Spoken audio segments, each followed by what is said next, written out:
السلام عليكم ورحمة الله وبركاته. ازيكم عاملين ايه؟ اخباركم ايه؟ يا رب تكونوا بخير.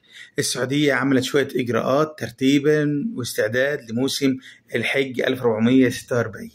الاجراءات دي خاصة بدخول مكة والخروج من مكة، وخصوص المعتمرين وخصوص المقيمين وخصوص الناس اللي جالسين في مكة واللي قاعدين في مكة، وخصوص الناس اللي داخلة عمرة.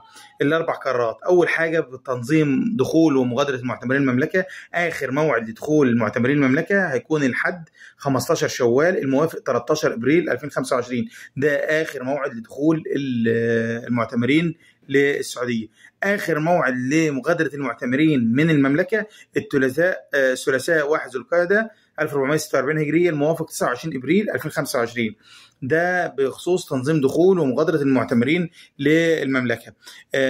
تاني حاجه، أصدرت إيقاف تصاريح العمرة عبر منصة نسك اعتبارا من الثلاثاء 1 ذو القعدة 1446 الموافق 29 إبريل 2025.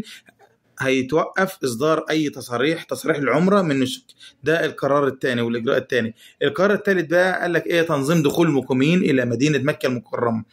قال لك اعتبارا من الاربعاء 25 شوال الموافق 23 ابريل 2025 يشترط لدخول العاصمه المقدسه تصريح عمل او هويه مقيم صادره من العاصمه المقدسه او حج ساري المفعول. ده بالنسبه لدخول مكه، يعني مكه هتتقفل من تاريخ 23 ابريل 2025 عشان الناس تعمل حسابها، الناس اللي تدخل مكه. رابع اجراء بقى ورابع قرار قال لك يمنع الدخول او البقاء في مدينه مكه المكرمه لحاملي التاشيرات بانواعها كافه.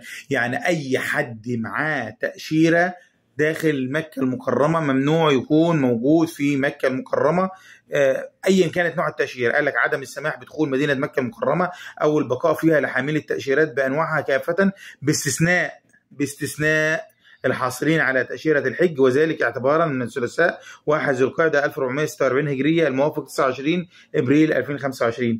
طب الناس اللي هتقول طب احنا التأشيرة بتاعتنا سارية واحنا موجودين في مكة ومفيش اي مشكلة، يبقى تجلس في بيتك. الناس اللي معاها تأشيرة زيارة وموجودين في مكة ما يخرجوش من بيوتهم بالمعنى الواضح، عشان الناس اللي تسأل طب احنا تأشيرتنا سارية واحنا موجودين في مكة ونروح فين؟ اجلس في البيت، ما تطلعش بره البيت. دي القرارات اللي صدرت من الحكومه السعوديه استعدادا لموسم حج 1446. لو اول مره تشوفني اعمل متابعه، لو بتتابعني اعمل لايك على الفيديو واعمل شير. يلا سلام.